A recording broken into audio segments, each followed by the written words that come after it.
Now let's talk about giving breaths to infants and children. When cardiac arrest occurs suddenly, the blood oxygen content is typically adequate to meet the body oxygen demands for the first few minutes after the arrest.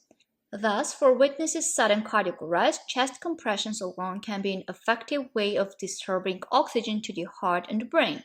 However, cardiac arrest in infants and children may not be sudden and is often caused by respiratory complications. Please remember this for exam. Infants and children who develop cardiac arrest often have respiratory failure or shock that reduces the oxygen content in the blood even before cardiac arrest occurs. As a result, for most infants and children in cardiac arrest, giving chest compressions alone does not deliver oxygenated blood to the heart and brain. So, to be more effective, we need to give both compressions and breaths. First, we need to start by opening the airway. Two methods for opening the airway are the head tilt chin lift and the jaw thrust maneuver. As in adults, if you suspect a neck injury, use the jaw thrust maneuver. If the jaw thrust does not open the airway, use the head tilt chin lift maneuver. For infants, keep infant's head in a neutral position or sniffing position. If you tilt or extend an infant's head beyond the neutral or sniffing position, the infant's airway may become blocked.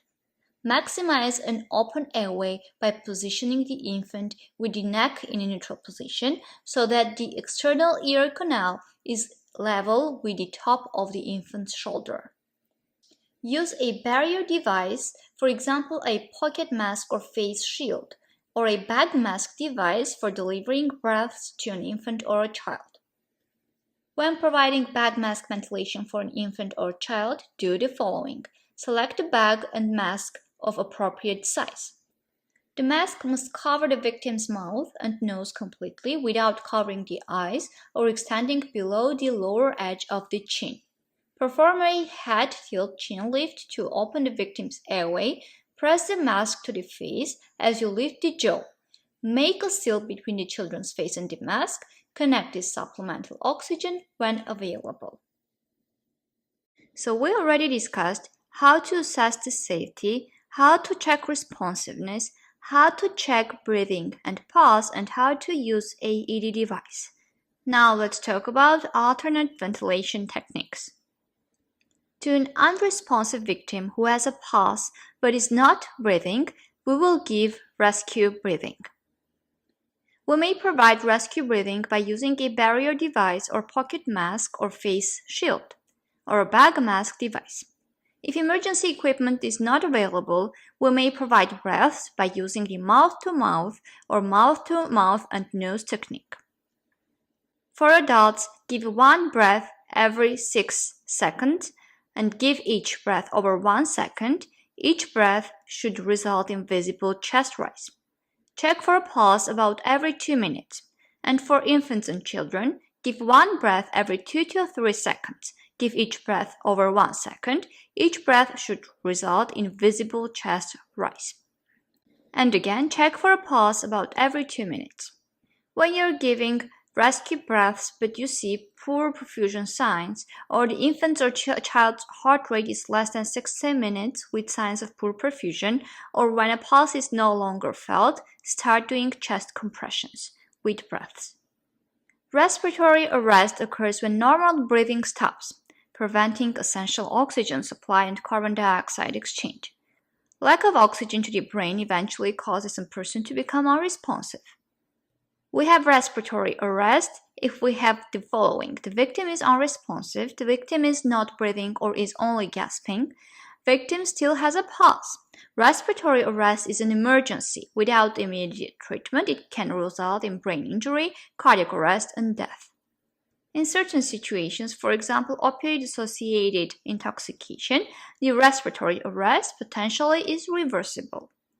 When we're doing rescue breathing, there is a risk of gastric inflation. If you give breaths too quickly or with too much force, air is likely to enter the stomach rather than the lungs. So the stomach will be filled with not normal amount of air. This usually occurs during mouth-to-mouth or mouth-to-mask or bag mask ventilation.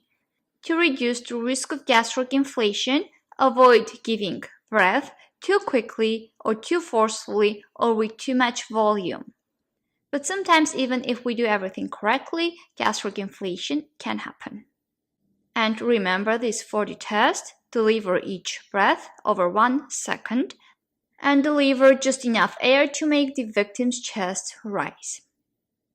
So mouth-to-mouth breathing is a quick, effective technique to provide oxygen to an unresponsive adult or child. First, hold the victim's airway open with a head tilt chin lift.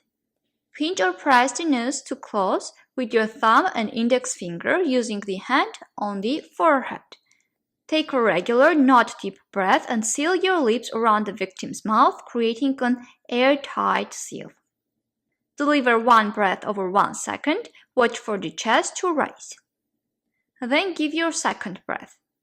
When you gave your first breath, watch that the chest is going up.